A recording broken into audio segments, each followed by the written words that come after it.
السلام عليكم ورحمة الله وبركاته. الحمد لله نحمده سبحانه وتعالى ونشكره ونثنيه ونكبره. أشهد أن لا إله إلا الله وحده لا شريك له وأشهد أن سيدنا محمدا عبده ورسوله ونصلي ونسلم على سيد النبي الكريم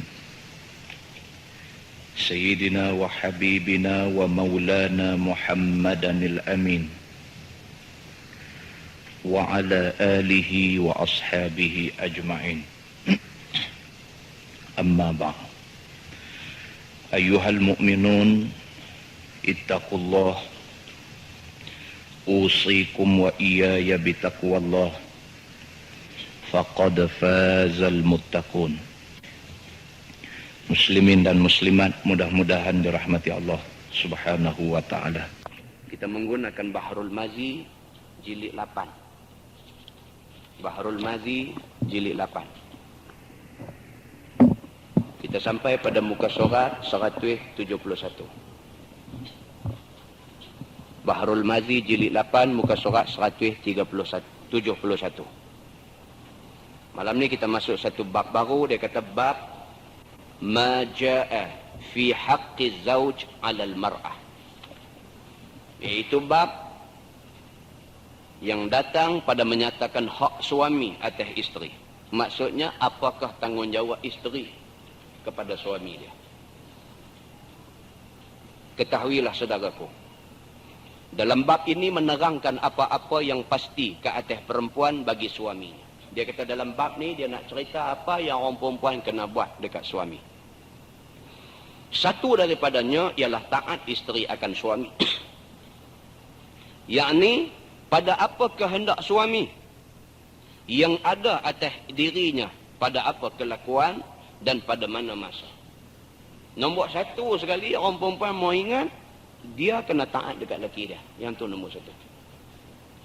Sama ada ketaatan tu dalam bentuk kelakuan ataupun ketaatan dalam bentuk masa. Kelakuan taat, apa yang suami dia suruh dia kena buat. Sahabat tanya Nabi, ya Rasulullah, siapakah perempuan yang baik? Nabi kata perempuan yang baik ialah perempuan yang apabila disuruh dia taat pada kamu. Baik Siap jom pergi masjid. Siap dah. Tak cakap banyak. Siap jom pergi masjid. Kita siap pula. Kenal dengan dia. Jahanam. Nama masjid jangan disebut kat dia. Hang nak pergi, dia kata hang melingkup pergi. Balik sekali lagi, makan apa pun dia tak hidang dah. Dia kira lagu tu lah. Hang nak rebuih mi Maggi ke apakah, hang punya pasal. Gatai sangat nak pergi masjid. Dia kata. Lagu ni punya doa ada kelang kabut kita. Setanggungjawab isteri terhadap suami yang pertama sekali taat, dia kata. Dan pada mana tempat selama barang yang dikehendakinya itu tidak maksiat. Suami nak ajak pergi tempat mana pun, apa pun selagi mana benda tu tidak membawa maksiat, kena taat. Dan barang yang dikehendaknya, kuasa ia menyempurnakannya dan memberikannya. Apa juga yang suami hendak, yang pada kuasa, pada kadar kemampuan isteri, isteri kena bagi. Kalau yang isteri tak mampu bagi, itu lainlah. Ini cerita hak dia mampu, dia kena bagi. Sebagai bukti taat dia pada suami. Maka apa-apa kehendak suami ke atas isteri itu amatlah besar pada syarak. Disuruh isteri ikutkan dan taatkan. Ini tuntutan, ini bukan tuntutan kecil, dia kata, tapi ini tuntutan besar. Bila suami suruh, nak kena buat. Buat tu adalah satu tuntutan syarak yang cukup besar. Maknanya kalau tak buat, berdosa. Begitu.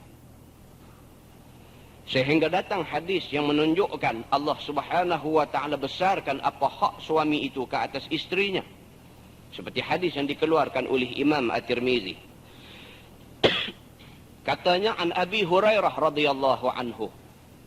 Anin Nabi sallallahu alaihi wasallam qala "Law kuntu amiran ahadan an yasjuda li ahadin la amartul mar'ah an tasjuda li zawjiha.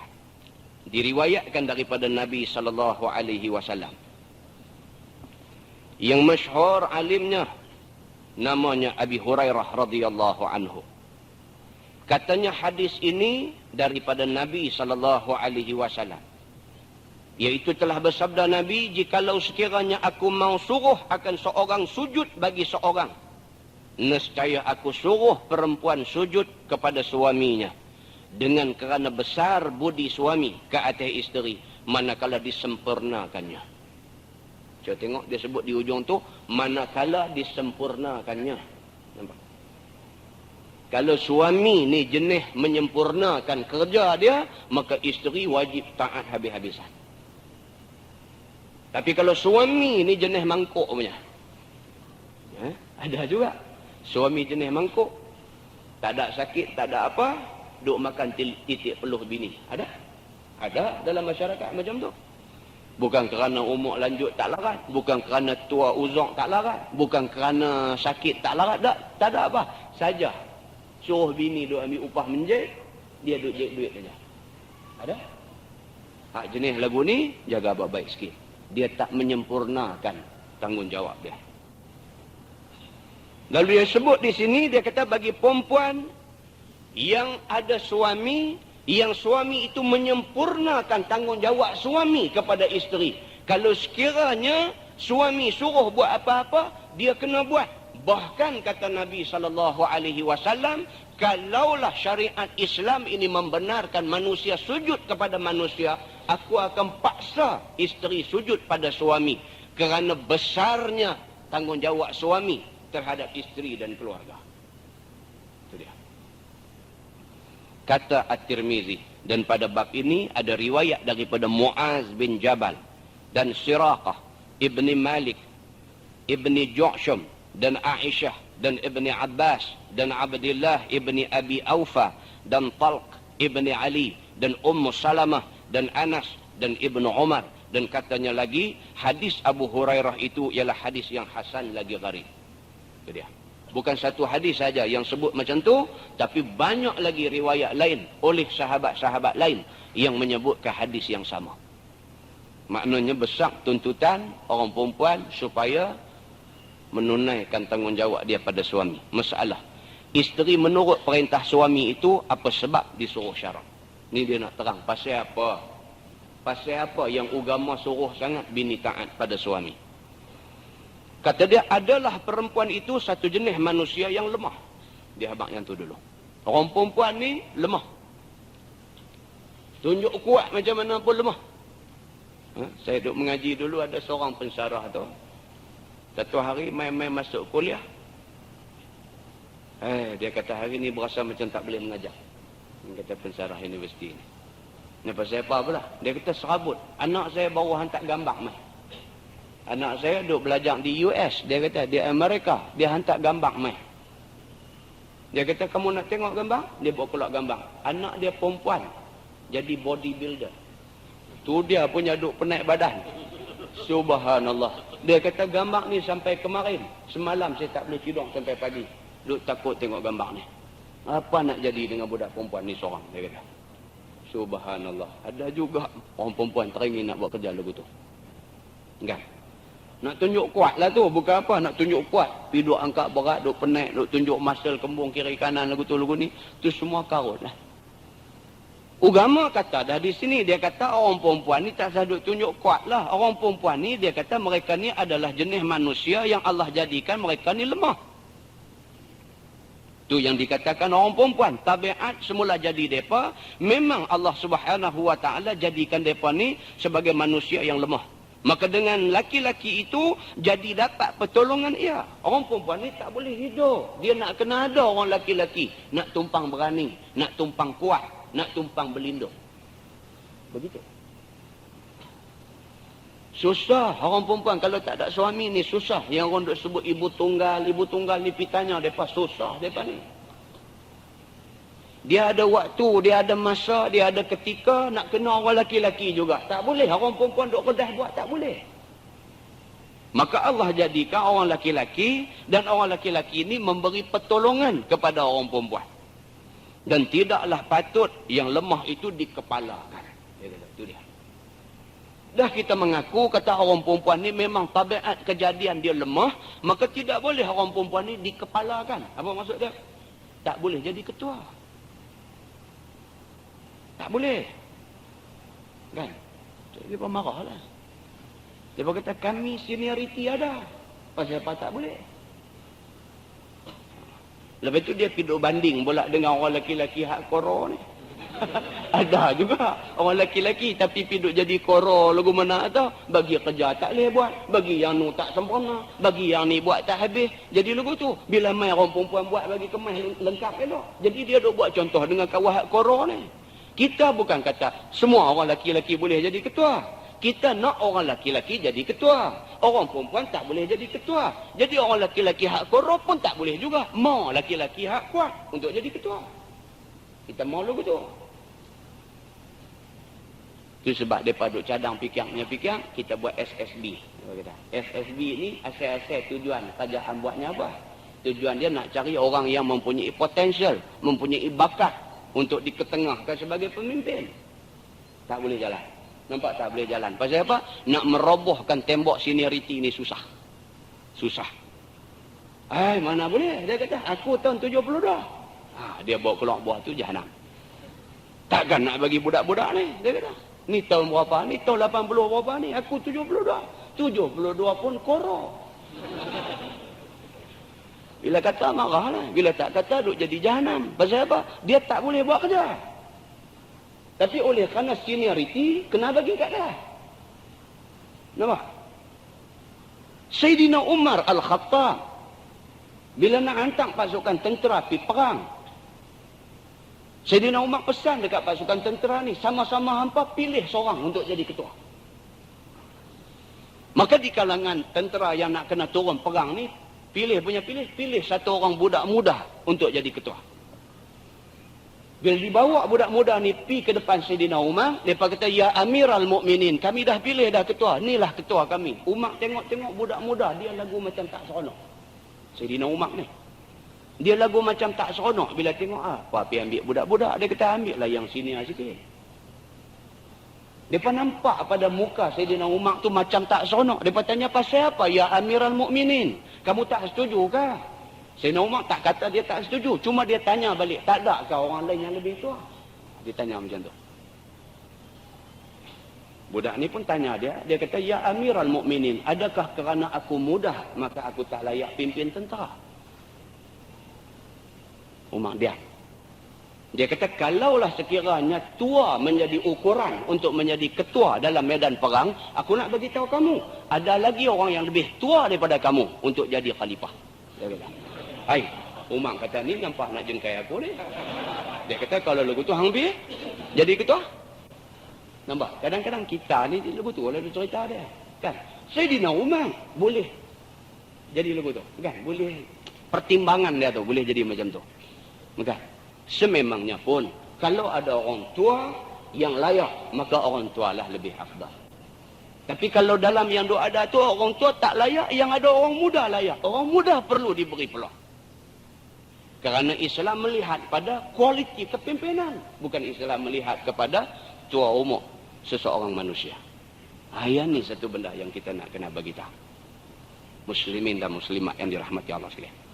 Dia kata, dan yang kuat dan berkuasa itu menurut, bahkan sayogia yang lemah itu menurut orang yang berkuasa dan yang kuat.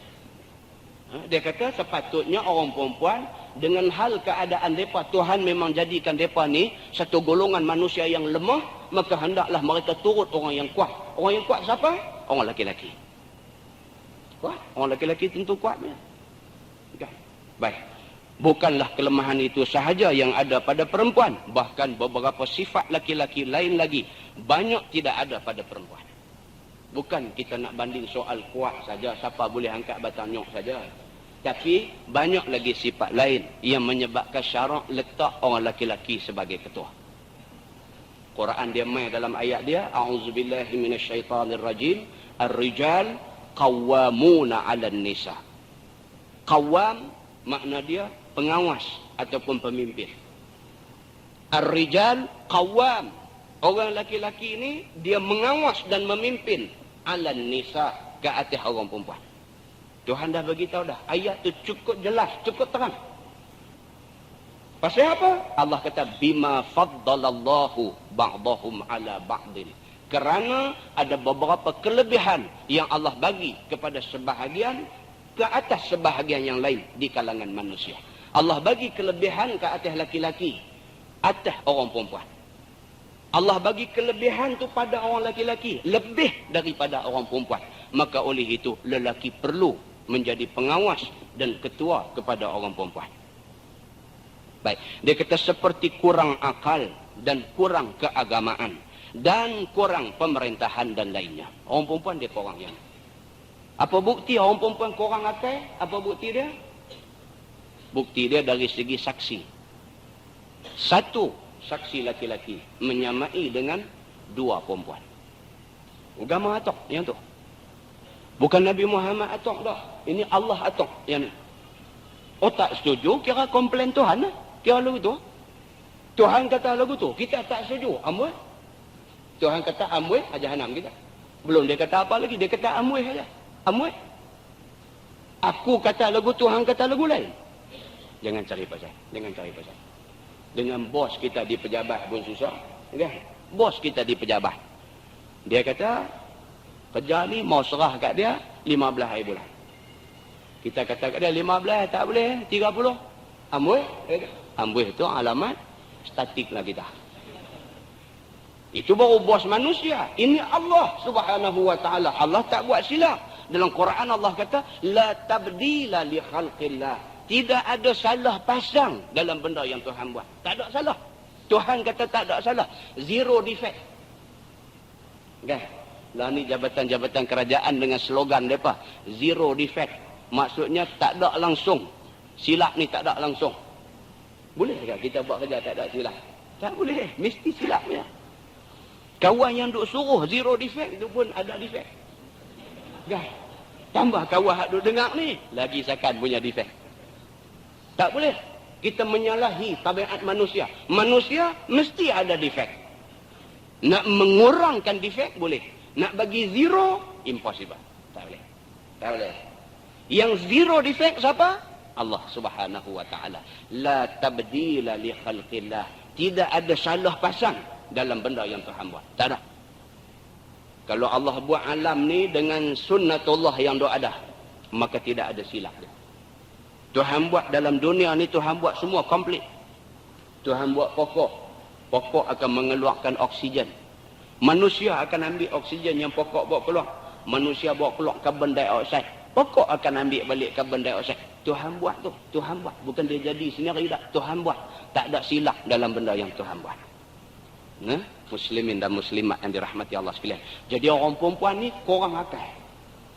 Maka dalam soal saksi, satu laki-laki menyamai dua saksi perempuan. Apa bukti kata orang perempuan kurang agama? Mereka puasa Ramadan tak cukup. Tak cukup. Orang laki-laki cukup 30 hari, mereka ada cuti. Membuktikan orang perempuan kurang dari segi agama. Ada yang kata kami qada lepas itu. Qada cerita lain. Cerita dia Ramadan Tuhan tak boleh cukup. Anak kami bila sampai umur 50 kami boleh puasa cukup. Dah tenaga tak cukup pula. Tak larat dah.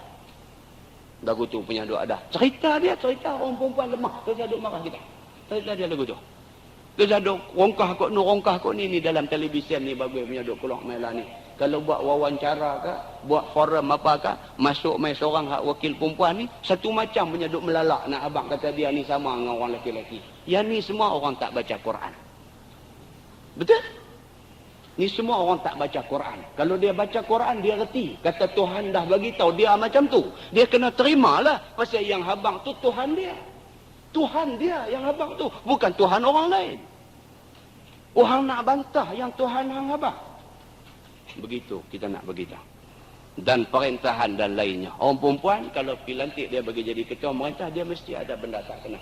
Staf bawah tangan dia mesti jadi hangat punya. Mesti punya. Lemah dengan ketua perempuan ni. Bukan lemah pasal dia perempuan, kita laki-laki. Lemah pasal dia duk buat tu, kita duk nampak tak betul. Tanya orang, majoriti pun kata tak betul. Termasuk hak perempuan. Pun kata ketua perempuan tak betul. Dia duk kata betul situlah. Jadi kelang kabut kita. Pasal apa? Pasal agama dah abang. Mereka ni kok mana pun, sikit korang. Nah? Baik. Dia kata, dan ada pun laki-laki itu telah dilebihkan Allah dengan beberapa sifat yang lebih. Laki-laki memang lebih. Seperti lebih akal dan lebih afiat dan lebih keagamaan daripada perempuan. Dan kuasa menggalang musuh dan melawannya. Itu dia. 10 Zulhijjah, kita nak kena melontak Jamratul Aqabah untuk membolehkan kita tahallul awal. Suasana tempat melontak di Jamratul Aqabah tu orang perempuan tak boleh masuk. Kalau seorang dia tak boleh masuk. Melainkan dengan bantuan Allah Subhanahu wa taala. Kalau Tuhan nak tolong tu cerita lain. Pada akal manusia, kita duk tengok, kita duk fikir ni orang perempuan tak boleh pi. Macam tu punya suasana duk ada. Manusia yang nak melontak di Jamratul Aqabah tu macam ombak, lebih kuat daripada ombak laut, lebih kuat daripada ombak di waktu hujan lebat mai. Kita laki-laki ni pun masuk pi, kaki terapung naik, tak jejak tanah. Bukan badan lagu saya ni, badan sendor-sendor ni pun terapung naik. Tak boleh buat apa. Dia masuk pi, dia try nak melontak tu, sat lagi dia terapung. Wing keluar balik. Itu dia. Nak abang lagu mana lagi? Bismillahirrahmanirrahim. Allahumma, baca doa macam-macam. Hempuh masuk pula. Dia apung keluar mai pula. Tak boleh masuk lagu ni. Nah. Lah buat macam mana? Tengok bila mai puak-puak Afrika ke manakah hak rengkeh tangan nak empuh pi ni, kita tumpang belakang lebah. Lagu tu boleh buat. Masuk pi, kita melontak.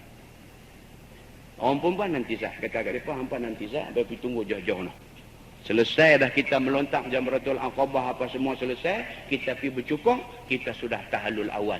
Balik pergi ke kemah kita, salin, bubuh seluar yengki, pakai t-shirt, mai balik, cari orang perempuan, jom. Masa tu baru dia melontak. Kerja kita apa? Jaga dia. Jaga dia, kawal dia. Nak bawa masuk pergi ke tempat melontak tu, nak kena kawal dia. Kalau tidak, dia apung dengan kita, dengan bini kita sekali terapung. Berapa ramai orang perempuan masa tu, masa nak melontak pagi 10 Zulhijjah tu, kelumbung terlucut tak tahu pergi ke mana. Habis semua. Hak laki-laki ni tinggal kain pinggang aja. Kain ihram tak tahu siapa pergi pakai masa tengah kita duduk ni, tak tahu keluar-keluar tinggal skirt aja kat kita. Kan? Nak cerita tak nampak lah. Melainkan kawan yang pi dah, dia boleh bayang. Bila Ustaz Abang ni dia bayang. Oh sungguh dia kata. Tak sungguh lagu mana dia pun kena juga. Kain ihram dia hilang selai. Itu dia cerita dia. Jadi pada masa tu perlu amatlah orang perempuan ni kepada pertolongan orang laki-laki. Pasal apa? Pasal kudrat tak ada pada orang perempuan ni. Kena orang laki-laki tolong kawal dia. Muslimin dan muslimat yang dirahmati Allah sekalian. Dia kata dan boleh memerintah kerana cukup akal dan afiatnya dan lainnya. Orang laki-laki yang sempurna elok, dia mampu memerintah. Dan pemerintahan dia jauh lebih baik daripada pemerintahan orang perempuan. Kita tengok dalam dunia ni, berapa banyak negara dalam dunia ni yang orang perempuan naik jadi ketua. Apa jadi kesudahan dia? Tengok sendiri aja. Berapa banyak dah negara dalam dunia ni yang orang perempuan naik jadi ketua. Tengok apa kesudahan dia. Allah Subhanahu wa taala tak benar benda tu. Kalau kita buat pun dia tak ada sama dengan kita. Nah, baik. Dia kata dengan kerana beberapa kelebihan Allah yang Allah Subhanahu wa taala beri kepada laki-laki itulah, maka suruh Allah taala menurut perempuan akan suaminya. Dengan kerana itulah maka Allah suruh orang perempuan ni taat pada suami. Dan pula suami yang telah memberi isteri isi kahwin dan nafkah diri dan anak kepadanya. Itu dia. Dengan kerana suamilah maka akhirnya orang perempuan dapat semua ni, dapat nafkah belanja. Kita walaupun isteri kita kerja, tapi belanja hari-hari menjadi tanggungjawab suami. Wajib, itu wajib. Kecuali kalau dia dengan sukarela nak belanja duit dia. Kecuali. Tapi kalau dia tak mau belanja, tanggungjawab mesti suami. Suami tak mau keluar belanja. Pasal apa? Pasal isteri kerja. Suami berdosa. Suami berdosa. Suami buat muka welfare dekat bini dia. Pasal duit dia habis bayar kereta. Minta isteri dia belanja duit gaji isteri dia. Buat muka welfare boleh, suruh tak boleh. Buat muka sedih kat dia. Bini pun tengok, faham dah. Faham dah, dia kata abang haji ni nampak laih lah. Dia kata nak lah ambil duit ni pergi belanja. Senyum meleret. Lagu tu tak apa. Kalau nak suruh, tak boleh. Nak suruh tak boleh. Kerana tanggungjawab nafkah adalah tanggungjawab suami ke atas isteri dan juga anak-anak di bawah rumah tangga dia. Maka apa kehendak yang baik daripada suami itu, maka turutlah oleh perempuan dengan sebab beberapa kelebihan yang diberikan Allah ke atas laki-laki itu. Masalah isteri enggan setidur dengan suami, apa hukumnya? Yang ni pula masalah, apa hukumnya? Bini dia tak mau tidur dengan laki dia. Laki pergi buat merak tidur awal, dia buat tidur lambat. Dia nak buat pasal, nak bagi syekh tu lena dulu. Kan? Dia tengok laki dia duduk di luar, duduk buat kerja, duduk menulis, duduk baca buku, duduk tengok televisyen, dia masuk pergi tidur buat lena cepat-cepat. Ni nakai punya duk ada. Dia nak lari daripada hero dia ni. Dia nak lari. Tidak pun pergi tidur sekali dengan anak-anak di bilik belakang tu. Laki pergi duduk garu kening di pintu aja. Piduk panggil, dia buat tak jaga. Anak jaga kerja, dia marah kita pula. Dia kata, bisin, dia kata budak-budak dia tidur. Garu kening dua-dua belah, dia tidur atas kursi panjang. Ini hak jenis nakal lagu ni, ini apa hukum dia? Kan? Baik, kata dia saudaraku, adalah isteri disuruh oleh syarak kita menurut apa kehendak suami yang di atas dirinya. Kena turutlah. Kena turut.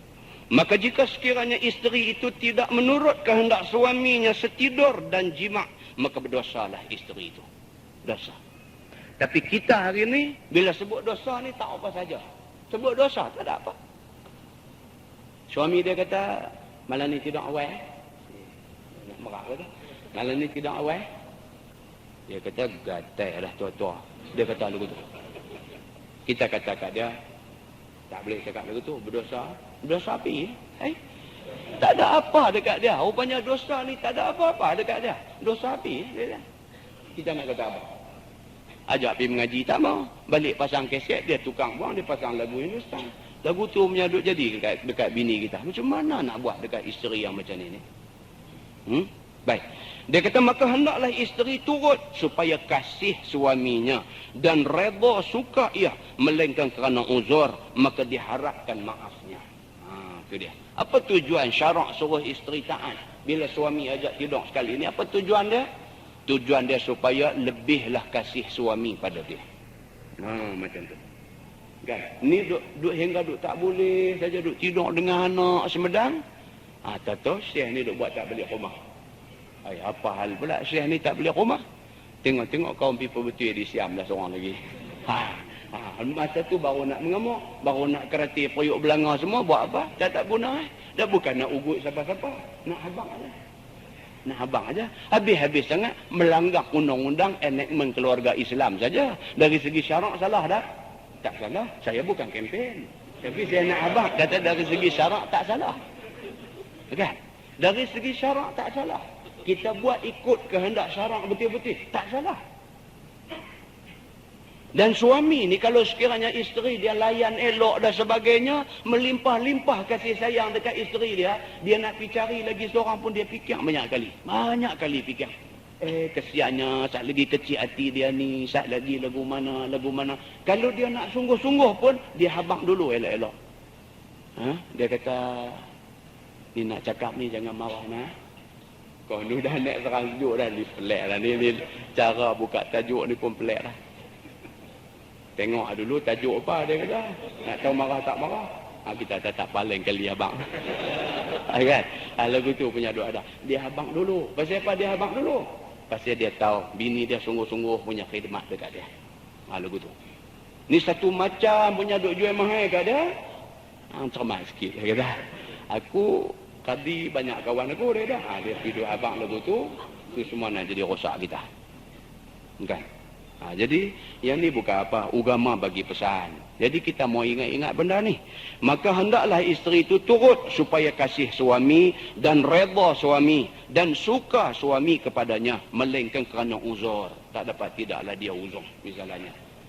Maka hendaklah dimaafkan. Bermula dalil atas berdosa itu ialah hadis yang dikeluarkan oleh Imam At-Tirmizi.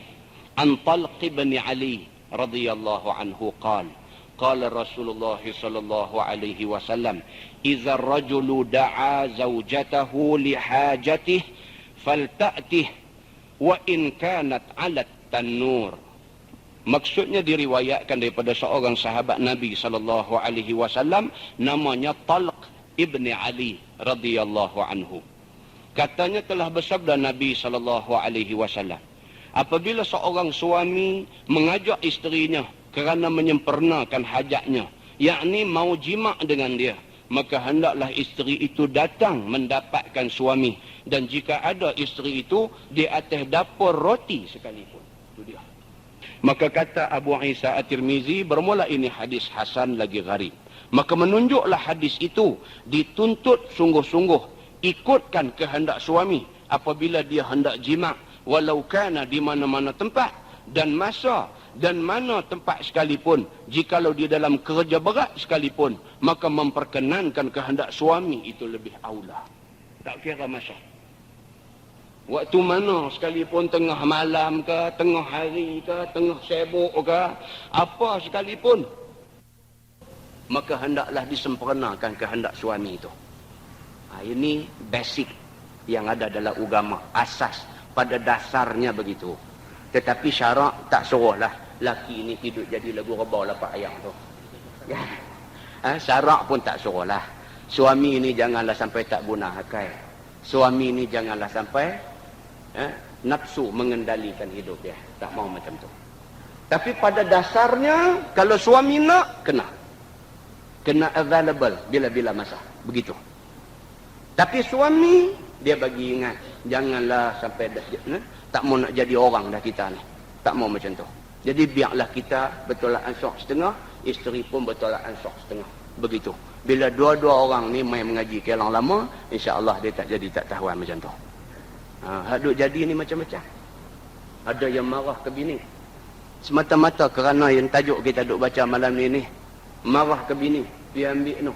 Waya waya elektrik kita siapa mai tinggal satu kampung di rumah dia pakai lipat-lipat waya tu tengalung atas belakang hamba Allah tu sampai pecah ke darah, sampai darah meleleh. Ada yang macam tu punya perangai pun ada. So kesianlah dekat isteri kita macam tu punya doa. Tak mah. Ada kes macam tu.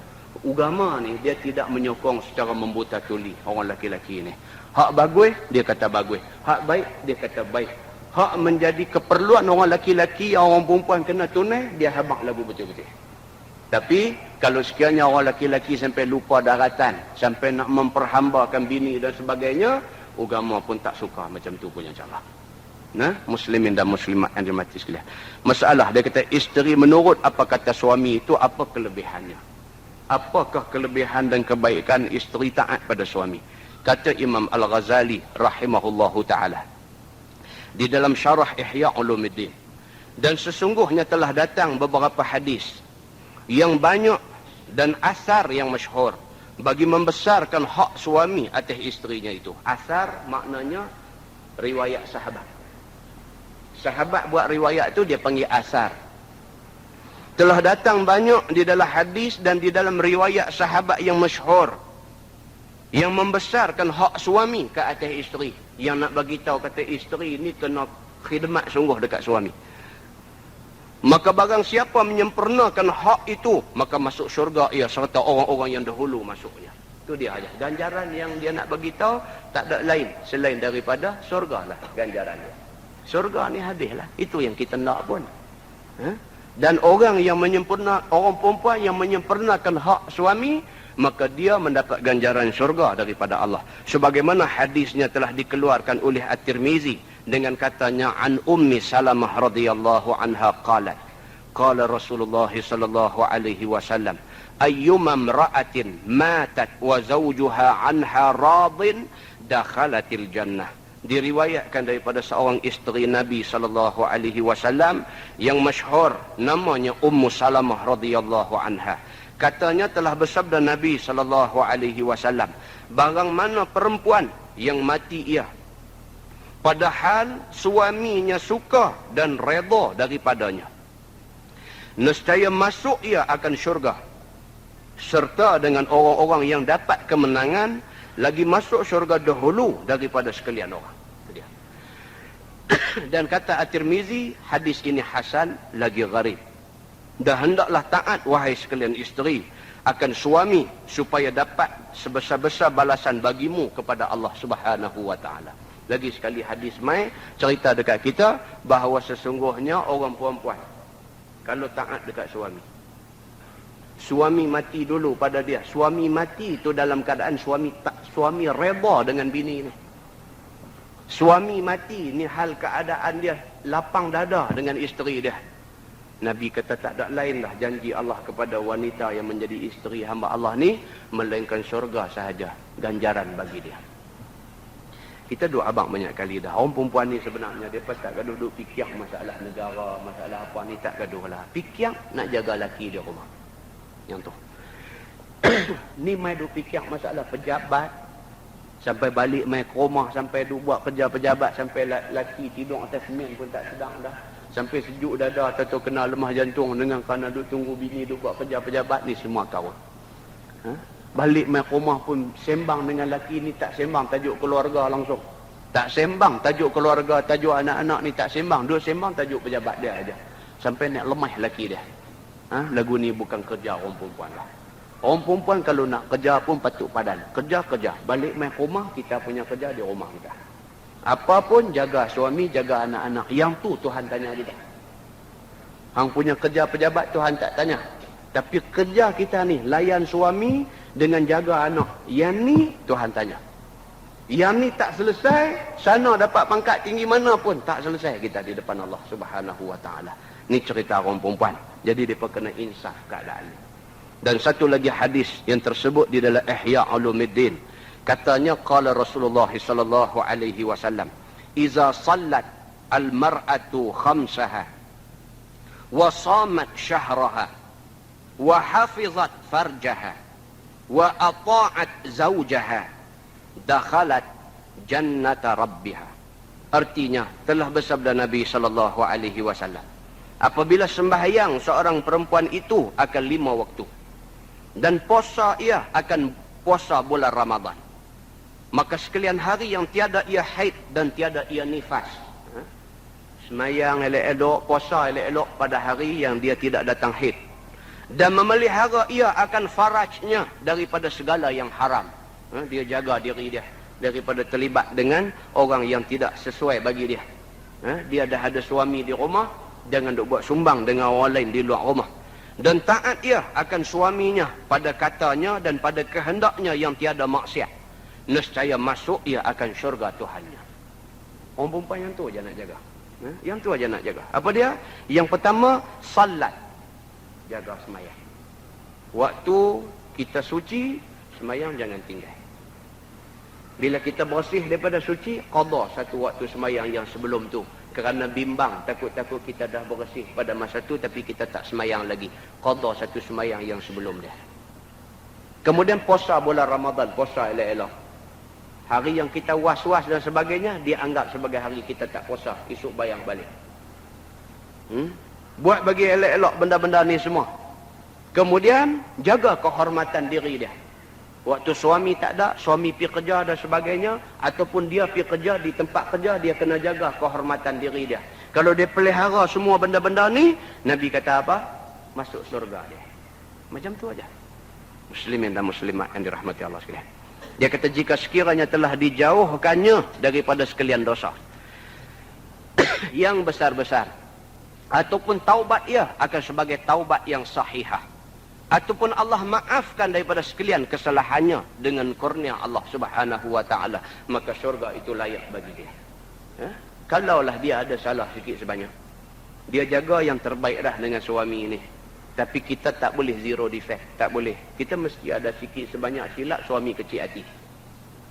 Kita jaga semayang elok dah, tapi ada juga satu dua tah macam mana jadi kita tertinggal misalnya. Ada satu orang perempuan telefon baru ni daripada Kuala Lumpur mana tu.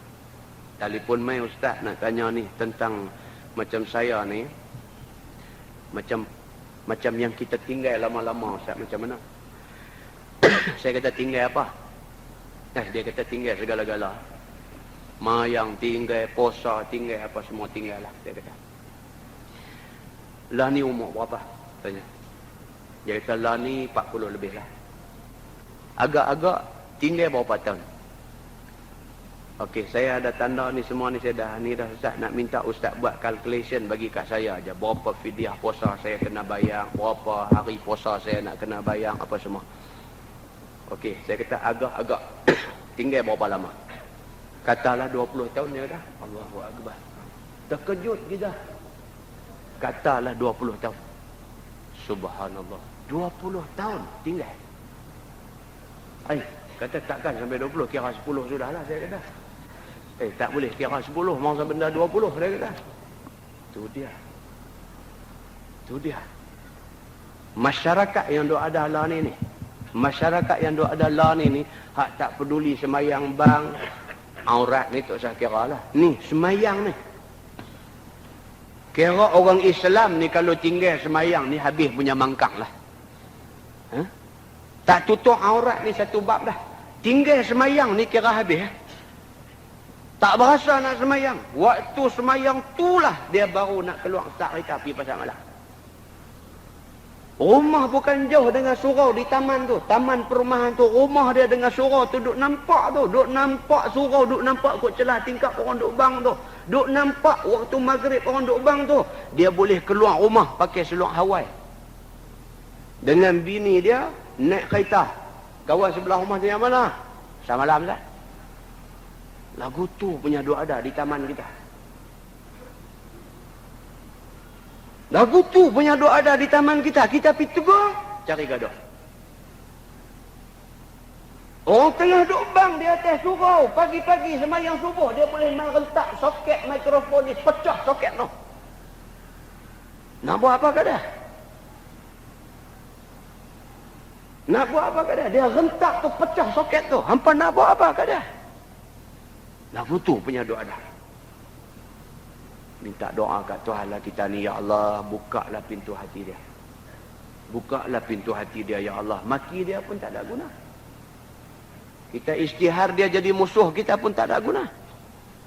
Doa dekat Tuhan, Ya Allah, bukalah pintu hati dia. Ada celah boleh sembang dengan dia, pergi sembang. Tapi kita lah tak lalu nak sembang. Tak lalu nak sembang. Dia tahu kita ni duk rajin pergi surau, dia lagi nak show off depan kita. Dia nak tunjuk, nak bagi kita geram kat dia. Seluar pendek depan kita tu sudah satu pasal. Dia nanti tunjuk, dia nanti buat cakap-cakap nak bagi kita hangat kat dia. Kita ni tujuan Allah yang mengetahui punya baik. Nak pisau tangan, nak tarik dia main elok-elok. Lagu tu punya dia duk cabar kita. Ada hak macam ni. Dekat siapa sebenarnya dia nak tunjuk something? Yang ni kita nak tanya. Dekat siapa ni? Syekh ni nak tunjuk something. Dekat siapa? Dekat kita ke yang duk pisau, duk pergi masjid ni ke? Dekat Allah Subhanahu Wa Ta'ala, Tuhan yang menjadikan dia ke? Tuan-tuan duduk di taman ni, ramai orang kulim duduk di taman. Tuan-tuan boleh tengok dalam taman ni 1001 rupa punya duk ada. Muslimin dan muslimat yang dirahmati Allah sekalian. Anak perempuan tiap-tiap hari jantan lain duk main hantar. Hari ni orang lain, esok orang lain, lusa orang lain. Bukan budak ni duduk rumah sewa sama-sama budak duk kerja, duduk dengan pak dia. Kita ni punya sakit dalam ni Allah yang mengetahui. Punya sakit duk tengok tu. Bukan kata budak tu kita tak boleh tegur. Dengan pak dia kita tak boleh tegur. Muslimin dan muslimat yang dirahmati Allah sekalian. Kita mai duk mengaji, duk dengar kata man ra'a minkum munkaran falyughayyirhu biyadihi wa illam yastati' fa bilisanihi wa illam yastati' fa biqalbihi wa zalika adhaful iman. Mai duk dengar orang bersyarah, siapa tengok mungkar ubah dengan tangan. Kalau tak boleh ubah dengan lidah, kalau tak boleh ubah dengan hati. Dan orang yang ubah dengan hati itu selemah-lemah iman. Tak boleh buat. Tak boleh buat. Kita masalahnya kita kasihan kat dia. Pasal dia tu pun umur lanjut dah. Anak pergi duk buat lagu tu. Dia pergi suka pula. Yang tu yang kita kasihan kat dia. Tapi tak boleh tolong rupanya. Bila jadi lagu tu tak boleh tolong. Muslimin dan muslimat yang dirahmati Allah sekalian. Yang inilah yang kita baca masa mukadimah tadi. Fitnah masa hidup. Fitnah masa hidup. Na'udzubillah min zalik. Kita mau jaga janganlah sampai penyakit ni mai dekat kita, dekat anak cucu kita. Tak maulah. Minta simpang, minta jauh. Kalau kita dulu lagu tu, hari ni kita berubah. Sujud syukur pada Allah. Sujud syukur pada Allah. Ya Allah, aku syukur pada kamu kerana kamu buka pintu hati kamu. Kamu buka pintu hati aku. Kamu bagi hidayah pada aku. Mau teriak, mau bagi jatuh air mata takut dekat Tuhan tu. Supaya Allah nilai air mata takut kita tu di hari akhirat esok. Muslimin dan muslimat yang dirahmati Allah sekalian. Baik. Dia kata, isteri-isteri yang banyak masuk neraka tu apa sebabnya? Apa pasal ramai isteri masuk neraka? Kata dia, perempuan-perempuan itu tak banyak perkara yang memasukkan dia ke dalam neraka. Sikit aja. Perempuan ni punca nak boleh masuk neraka sikit aja. Hanya kebanyakan sebab yang memasukkan dia ke dalam neraka itu ialah daripada dua perkara. Orang perempuan nak jadi punca masuk neraka dua aja dia kata. Yang pertama, suka mempermaki dan melaknat dan pelucah dan jahat mulut. Yang kedua, mengatakan tidak ada apa kebaikan dan kemanfaatan daripada suaminya kepadanya. Dia duk nafikan kebaikan suami dia. Tak pernah puji laki dia. Tak pernah. Kotlah nak kata nak balik habang dekat mak dia. Mak mentua kita ni. Balik habang kat mak dia. Mak dia kata, laki hang macam mana? Tok lebay hang macam mana? Dia kata duk kira dengan pergi masjid tu. Keluar-keluar tu kalam tak elok lah. Yang mak ni duk tanyalah anak perempuan dia. Dah. Takkan dia duk pergi masjid sampai tak peduli rumah tangga kot. Dia belilah makan apa lebih kurang tapi tak peduli gitu. Cara cakap tu menghina suami. Maknanya menafikan kebaikan suami. Tak kala laki hang sampai teratur. Dua sebab ni menyebabkan mereka ramai ke neraka. Sebagaimana tersebut dalam Ihya dan syarahnya. Qala Rasulullah sallallahu alaihi wasallam, ittala'tu fin nari fara'aitu aktsara ahliha an-nisa. Faqultu lima ya Rasulullah? Faqala yakthurna al-la'na wa yakfurna al-ashir.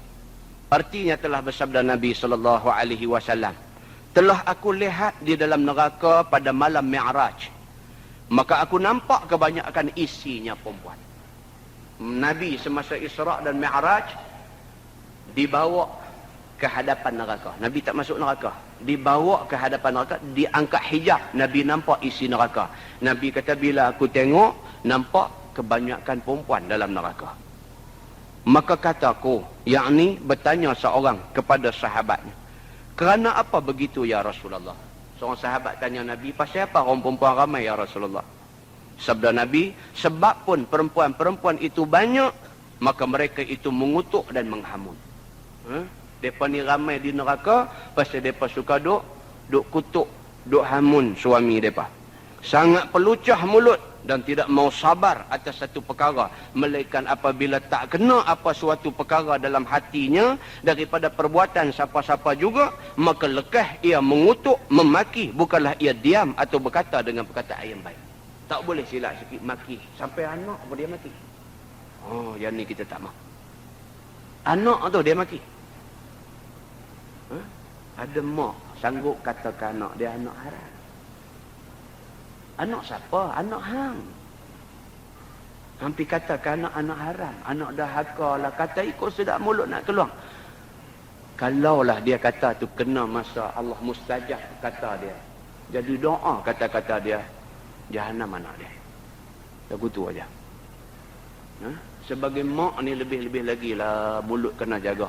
Jangan duk keluar kalimah tak elok ni. Jangan duk keluar kalimah tak elok ni. Pasal apa?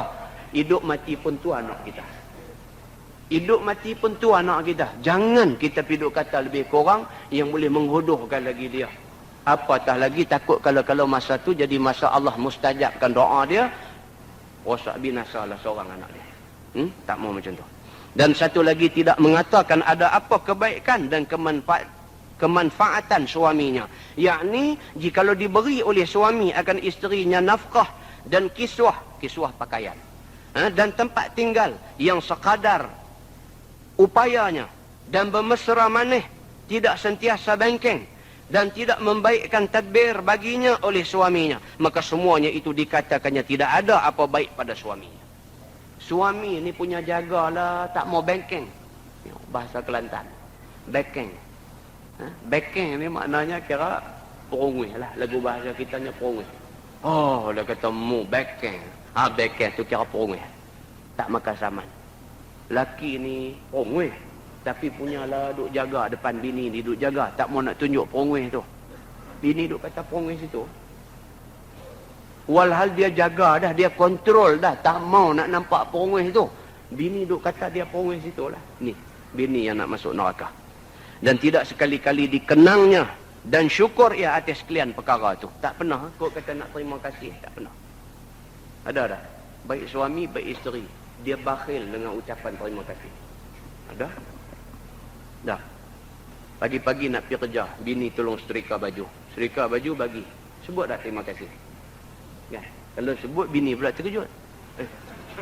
Awak pula syekh ni. Tak pernah sebut hari ni pula pergi sebut. Kena sebut lah. Isteri pun serupa lah. Suami pergi beli apa ke, bawa balik kuitiau bungkus ke apa ke lagi. Kuitiau kerang ke apa ke bagi. Terima kasih kata. Laki pula terkejut. Awak pula ni. Kita pasti tak biasa. Tak biasa. Anak-anak pun tak biasa. Tak latih. Pagi-pagi nak pergi sekolah tu, bagi duit sekolah tu, tak latih anak sebut terima kasih. Tak latih. Budak pun tak tahu sebut. Jadi kasar, jadi liang, jadi satu macam anak kita. Rabut ambil duit, pi lugu tu aja. Satu macam dia jadi. Suruh dia ambil tangan kanan, sebut terima kasih. Salam cium tangan ayah dulu, baru pi sekolah. Macam tu mau aja. Tak, benda-benda macam ni, dia bukan ada apa, atas latihan kita aja. Atas latihan aja. Kalau kita latih, jadi benda ni. Bukan gaduh, pergi duk ambil ayam penerang hati, pergi duk ambil apa ayam lembut hati, pergi... Tak ada Kawah duk jampi, tu pun anak dia perungih juga. Taklah semua. Tapi ada. Kan? Serupa kawah duk belah burung, suruh cabut surat ambil nasib tu. Dia pun duk kayuh, gerek, cuik-cuik saja. Nak tengok nasib orang apa, pergi tengok nasib hang tu lah dulu. Boleh bagi hidup elok sikit dulu. Tapi kita ni, yang kata kita ni, lagu tu punya pun kita percaya. Kita suruh tengok nasib kita. Patut kita mau pergi habak ke dia. Hang suruh burung tu cabut tengok hang punya nasib dulu. Macam mana? Mau pergi kata lagu tu kat dia. Ni pun serupa lah. Kita nak pergi ambil ayam lembut hati. Topong lah dulu. Kawan nak kita nak pergi tu. Topong tengok dulu. Siapa dia tu? Orangnya lagu mana? Macam mana latar belakang keluarga dia? Anak-anak dia macam mana? Anak dia 5 orang semua berjaya ke? Tengok dulu. Ni pasal kita nak suruh dia jampi getah pemadam kita ni. Pensel pembaris, getah pemadam semua bawa pergi orang kuih jampi habis. Tengok anak dia berjaya ke? Kalau anak dia semua berjaya, oh mungkin orang ni mustajab doa. Mungkin orang ni mustajab doa. Kan? Ni dah. Lambat orang habang aja. Nak pergi. Ben-ben lambat sikit marah driver ben lah. Dah. Tak tahulah. Baru ni di belah kampung tu, timbul bomo budak-budak pula seorang lagi. Nu, Johor nu, topa mai. Pasal apa? Teringat cerita hak Kupang itu ni. Kan, pasal apa? Mereka kata kalau budak-budak jadi bomo ni, dia jadi sat ni. Lepas tu Tuhan ambil balik. Tumpang sat ni kita pergi. Tu dia punya timpa mai, sampai budak tu tak boleh tidur malam-malam. Yang kata orang Melayu kita ni, tang tu kalah. Kalah semua-semua. Terus duk pemohong lah, mai lah mengaji kilik kita ambil relay kulit pergi duk binding lain pun, mai tang tu dia tahu bayar dia. Nak kena pi juga. Dia jadi lagu tu. Dan tu yang kadang kita pun jadi macam kecewa macam tu. Baca kitab ni habis punya baca dah, hadis Nabi habis punya hurai dah. Duk percaya juga benda-benda khurafat macam ni. Pelik betul lah. Dah. Dia nak buang budaya tu, dia nak buang kepercayaan lama tu, dia tak boleh buat. Satu macam punya tebai duduk dalam diri dia. Dia, yang ni aku tak boleh. Barang hilang mau nak pergi tengok mangkuk juga. Kalau buat semayang hajat, apa salahnya?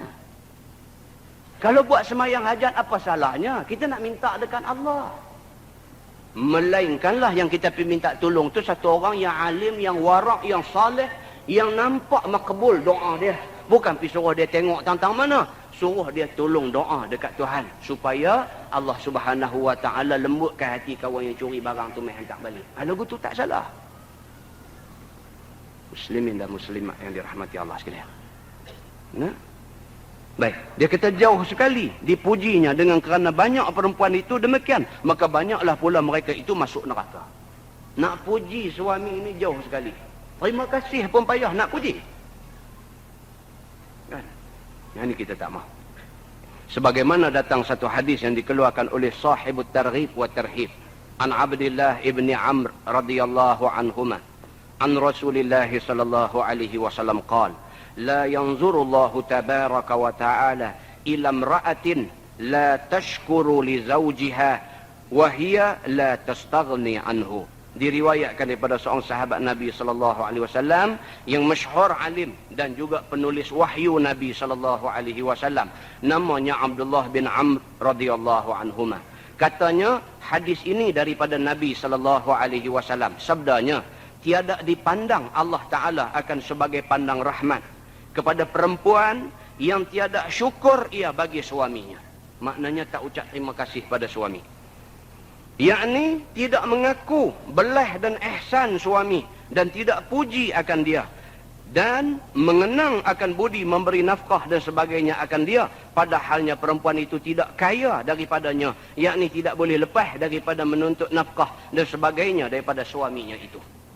Dia kata, yang ni Tuhan tak tengok dengan pandang rahmat. Isteri tak kerja apa, duduk di rumah aja. Isteri housewife. Dia tak ada kerja apa, duduk di rumah semata-mata, hidup bergantung kepada hasil nafkah yang suami cari. Pendek katanya, kalau sekiranya tak ada suami itu, dia susah. Pendek katanya begitu. Dia boleh duduk dapat apa satu dua benda lah ni pun kerana suami kerja, kerana rezeki yang Allah bagi dekat suami, dengan kerana rezeki itulah dia dapat sikit sebanyak makan pakai dan sebagainya. Pendek katanya, kalau mati pisah tu, dia susah. Adat katanya begitu. Pun tak mau terima kasih kepada suami. Wahai dia bukan ada harta, wahai dia bukan ada duit ringgit, wahai dia bukan ada apa. Dia semata-mata bergantung hidup pada nafkah yang suami cari. Tak mau juga nak syukur, nak ucap terima kasih pada suami. Lagu ni punya isteri, Allah tidak mau pandang dia dengan pandang rahmat. Itu dia nak abang yang tu. Masalah. Isteri-isteri yang sedikit masuk surga itu, apa sebabnya? Tadi yang masuk neraka, yang ni yang masuk surga pula pasal apa? Ya saudaraku, apabila kita dengar daripada sabda Nabi sallallahu alaihi wasallam yang tersebut dalam kitab-kitab yang masyhur tadi, maka taulah kita akan sebab sedikit perempuan itu masuk syurga pada mulanya, iaitu kerana kuat bimbang mereka itu dengan pakaian mah perak, daripada gelang, daripada kesang, daripada anting-anting, daripada angguk-angguk, tu dia punya macam-macamnya tu ada, dan lain-lainnya. Dan kuat bimbang dengan pakaian yang berwarna-warna, dan gunting-menggunting pakaian yang elok dan sebagainya. Ni hak jenis lagu ni. Dia berbimbang dengan benda ni. Sampai habis waktu mereka tu siang malam membicarakannya dan tadbir untuk mendapatkannya. Habis masa dengan duk kira emas perak, habis masa dengan kira duk buat baju, habis masa dengan cerita baju dah ambil dah pergi duk gunting hotel kok ni, dia duk habis masa dengan lagu tu. Sehinggalah tinggal akhirnya, maka jadilah mereka itu bekal yang dibawanya ke akhirat. Sebagaimana kata Imam Ghazali dalam Ihya, kata syarahnya, qala Rasulullah sallallahu alaihi wasallam, ittala'tu fil jannah fa iza aqallu ahliha an-nisa faqultu ayna an-nisa faqila shaghalahunna al-ahmarani az-zahabu waz-za'faran. Artinya telah bersabda Nabi sallallahu alaihi wasallam, telah aku lihat ke dalam syurga, tiba-tiba aku lihat akan yang sehabis-habis korang ahlinya ialah perempuan. Dalam syurga ni orang perempuan ada sikit aja. Maka aku tanya kepada malaikat yang besar, yang besertaku, ke mana-mana perempuan-perempuan tiada banyak dalam syurga ini? Maka jawab orang, perempuan itu telah berbimbang mereka itu dengan dua perkara yang merah, iaitu mah dan za'faran, yakni dengan pakaian mah dan pakaian yang berwarna-warna dan berceluk. Nabi semasa Mi'raj tanya malaikat, pasal apa syurga ni perempuan sikit sangat, mana pi lagi orang perempuan ramai-ramai? Malaikat jawab dekat Nabi, dia kata orang perempuan tak ada di syurga, mereka banyak di neraka. Pasal apa? Mereka sibuk dengan dua benda. Apa dia dua benda ni? Al-ahmaran, dua benda merah. Apa dia? Mah. Dan juga warna-warna. Sebab orang perempuan tidak digalakkan pakai baju warna-warna. Kita baca banyak dah dalam kitab yang kita baca dulu. Kitab apa nama itu ni? Muhimmah Fi ilmi hadis banyak dah cerita. Orang perempuan tidak digalakkan pakai pakaian warna-warni ni. Pasal apa? Pasal dia menarik perhatian orang. Sebab kita tengok di negeri Arab. Pergi di Iran, pergi di mana negeri Arab no. Mereka bukan tak pakai baju elok. Mereka pakai. Tapi di luar ni dia bubuh. Sokup jubah kala hitam. Di luar ni. Tujuan apa tu? Tujuan nak elok diri daripada mendapat perhatian orang ramai. Bila pakai baju bunga raya besar, saat lagi main bunga cempaka halus, saat lagi dia main lagu tulu ni, orang nanti duduk bilang bunga di baju dia. Ini semua jadi susah. Kan? Jadi mereka bukan tak pakai elok. Saya jumpa dengan sepupu Agung. Agung hak lah ni, Agung hak Negeri Sembilan ni. Sepupu dia mengaji sekali. Tapi duk buat undang-undang hari tu ni. Lah ni jadi lawyer di Kuala Lumpur. Jumpa dengan sepupu dia ni. Tengku Nazaruddin. Jumpa dengan sepupu dia cerita. Oh, dia kata, Ustaz tahukah, dia kata, tu orang perempuan Iran tu, mereka pakai baju cantik, Ustaz. Saya kata, dia hantar mana? Dia kata, Permaisuri Agung cerita. Masa rombongan daripada Iran mai hari tu ni, Hashimi Rafsanjani mai hari tu ni. Mai buat kunjungan hormat ke istana. Mereka minta supaya orang perempuan jumpa bilik asing, tak mau duduk sekali. Mereka masuk pergi bilik satu lagi, lelaki-lelaki duduk sama dengan Agung di sini. Bila dia masuk di sana, perempuan saja semua, dia buka dia punya jubah hitam, hadu katuk semua, sampai orang tak nampak. Dia buka jubah tu, Permaisuri Agung pun terkejut. Allah, dia kata punya cantiknya baju mereka ni, nak tanya buat di kedai mana. Lagu tu punya ada. Kan? Jadi apa tujuan? Tujuan tu tujuan agama lah. Yang dia katuk tu pasal apa? Pasal agama lah. Pasal agama tak bagi kita duk pakai lagu tu punya atraktif. Nak bagi orang tengok kita. Agama tak bagi. Kemudian dia pakai juga pasal apa? Pasal nak tunjuk kat suami dia. Pasal orang perempuan. Memang naluri dia. Dia mau benda-benda macam tu. Bukan tak boleh pakai. Tapi jangan tunjuk kat orang lain.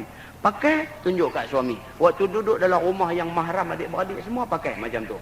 Tidak menjadi kesalahan untuk orang perempuan pakai benda-benda yang macam tu. Oleh kerana mereka sibuk dengan benda-benda macam inilah, maka mereka banyak di neraka. Kata Nabi SAW. Wallahualam. Lepas ini kita tengok, isteri itu adakah disuruh syarak kasihkan suami dan ikhlaskan dia? Adakah orang perempuan ni disuruh supaya sayang dekat lelaki? Wallahualam. Mudah-mudahan apa yang kita kongsi sama-sama malam ni ada kebaikannya di sisi Allah Subhanahu wa taala. Mana yang terkasar, mana yang tersilap dan sebagainya, saya mohon ampun daripada Allah Subhanahu wa taala. Saya minta maaf daripada tuan-tuan semua. Sesungguhnya yang baik itu daripada Allah, yang tidak baik itu daripada silap saya sendiri. Aqulu qawli hadza wa astaghfirullahal azim li wa lakum. Assalamualaikum warahmatullahi wabarakatuh.